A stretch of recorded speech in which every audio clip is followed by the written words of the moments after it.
ഇന്ന് തന്നെ ഡൗൺലോഡ് ചെയ്യൂ. കാണൂ നിങ്ങളുടെ ഫേവറേറ്റ് ഷോസ്.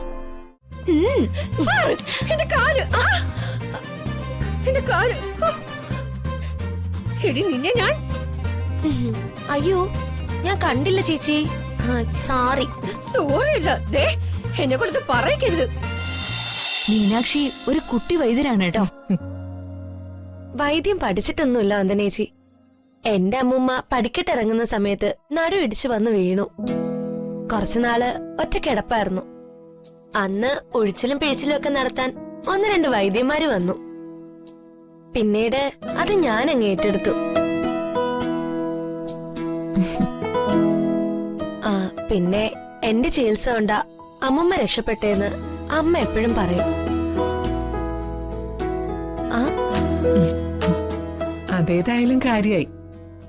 അമ്മയ്ക്ക് പ്രയോജനപ്പെട്ടല്ലോ. അച്ഛമ്മയുടെ കയ്യിലും കാലിലും ഒക്കെ രക്തം ഓടി തുടങ്ങി അമ്മേ. വിരലുകളൊക്കെ മുത്തശ്ശി തനിയെ അനക്കി തുടങ്ങിയിട്ടുണ്ട്.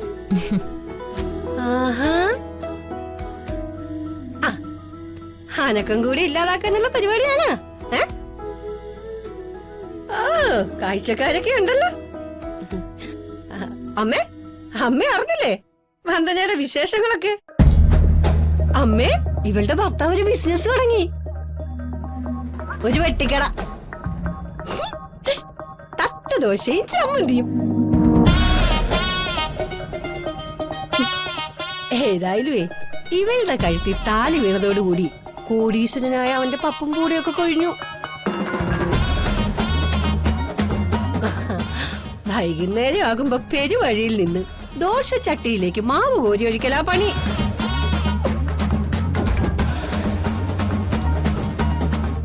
ഏത് ജോലിക്കും അതിന്റേതായിട്ടുള്ള ഒരു അന്തസ്സുണ്ട്.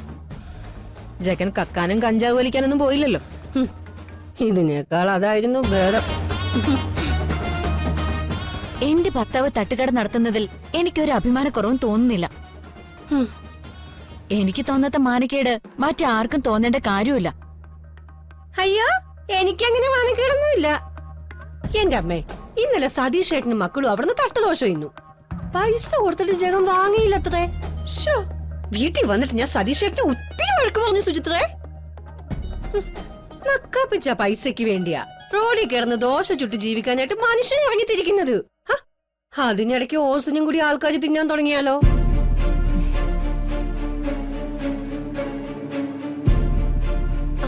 എല്ലാരും ഒന്ന് പുറത്തേക്ക് പോവോ? വളരെ നിശബ്ദമായിട്ട് ഒഴിച്ചിട്ട് നിർത്തിയാലേ ഫലം കാണൂ. ശരി മീനാക്ഷി, ഞങ്ങൾ മാറിത്തരാം. നിന്റെ ചികിത്സ നടക്കട്ടെ. വാ, എല്ലാരും പുറത്തേക്ക് ഇറങ്ങി. മോള് മാത്രം ഇവിടെ നിന്നാ മതി.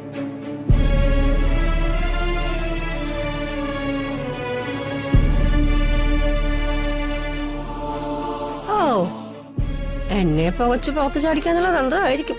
ഞാൻ പോയേക്കാം. ശരി മോളെ, വാ പോ.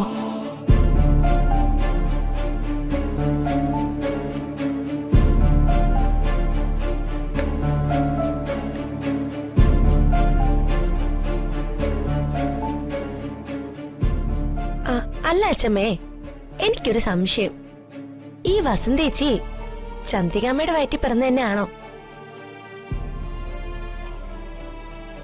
ചത്തു കിടക്കുന്നവരെ എഴുന്നേറ്റ് നിന്ന് അടിക്കും. അപാരം തന്നെ.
മീനാക്ഷി, മീനാക്ഷിക്ക് എല്ലാ കാര്യത്തിലും നല്ല സ്പീഡാണല്ലോ.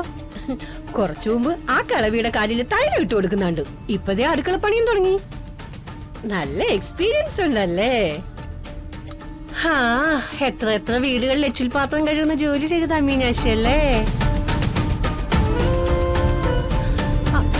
ഓ, ചില വീടുകളിലൊന്നും അവര് നിലം തൊടാൻ പോലും സമ്മതിക്കില്ല അല്ലേ മീനാക്ഷി? കണ്ണി കണ്ടവരൊക്കെ കടിച്ചു തുപ്പിയ എച്ചിൽ പാത്രങ്ങളൊക്കെ കഴുകുന്നത് പോട്ടെ. ഓ, അവന്റെ ഒക്കെ മാലോ മൂത്രവും കപോ ഒക്കെ എടുക്കണ്ടേ? ഓ വേണ്ട, ഞാൻ അടുക്കള പണിക്കാ പോവാറ്. ആ പിന്നെ നമുക്കറിയാത്ത അടുക്കളപ്പണിയല്ലേ? ഹോ, അവര് കാക്കൂസ് വരെ കഴിക്കും. അതൊക്കെ പോട്ടെ. മീനാക്ഷി, നീ എനിക്കൊരു സഹായം ചെയ്യോ? എന്ത് സഹായം? മീനാക്ഷി, നീ വിചാരിച്ച ഒരു 2 മണിക്കൂർ കൊണ്ട് ഈ വീട്ടിലെ എല്ലാ ജോലികളും ചെയ്തു തീർക്കാൻ പറ്റും. അതിനുശേഷം എന്നും എന്റെ വീട്ടിൽ വന്നിട്ടേ എന്റെയും സതീഷ് ഏട്ടന്റെയും മക്കളുടെ ഒക്കെ തുണികളൊക്കെ ഒന്ന് അലക്കി ആ മുറിയൊക്കെ വെറുതെ ഒന്ന് തുടച്ച് കക്കൂസൊക്കെ വെറുതെ ഒന്ന് കഴുകി തന്ന വലിയ സന്തോഷമാവും. ഈ വീട്ടിൽ ചെയ്യുന്ന പോലെ കരുതിയാ മതി. ഞാൻ നിന്റെ ആരോഗ്യം കൂടി നോക്കിട്ടാ പറയുന്നത് കേട്ടോ. അല്ലാതെ ഇവിടെ ഇന്ന് വെറുതെ മൂക്കറ്റം തിന്നാലേ കൊളസ്ട്രോൾ വരും. കൊഴുപ്പ്.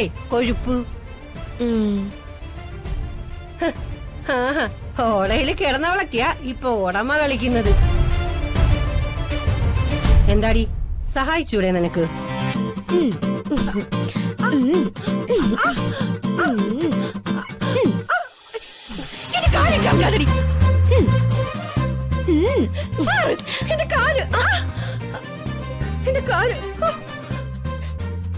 നിന്നെ ഞാൻ അയ്യോ, ഞാൻ കണ്ടില്ല ചേച്ചി. സോറി. അല്ല, ദേ എന്നെ കൊടുത്ത് പറയരുത്. ഇത് നീ മനഃപൂർവ്വം ചെയ്തതാ. അതെ, മനഃപൂർവ്വം ചെയ്ത തന്നെയാ. ദേ, ഒച്ച എടുക്കരുത്. തിളച്ച വെള്ളം കൂടി മൂത്തൊഴിക്കും ഞാൻ. ദേ, ബിനുവേട്ടൻ വസന്തേച്ചെന്ന് പറയുന്നോണ്ടാ ഇത്രയും നേരം നിങ്ങൾ പറഞ്ഞ് ഞാൻ കേട്ടോണ്ടിരുന്നത്. അന്ന് ചന്ദ്രകാമ ഇളയ മകന്റെ വീട്ടിൽ കൊണ്ടുപോയി കഷ്ടപ്പെടുത്തിയപ്പോ ഈ മോളെ ഞാൻ കണ്ടില്ലായിരുന്നല്ലോ. കഞ്ഞിക്ക് വകയില്ലാത്ത നീ എന്നോട് ചലിക്കുന്നോ? നിനക്കറിയില്ല വസന്തേ, നിന്നെ ഞാൻ കൊന്നു കളയൂരി. അത്രയ്ക്കായോ? മാനത്തെ കൊട്ടാ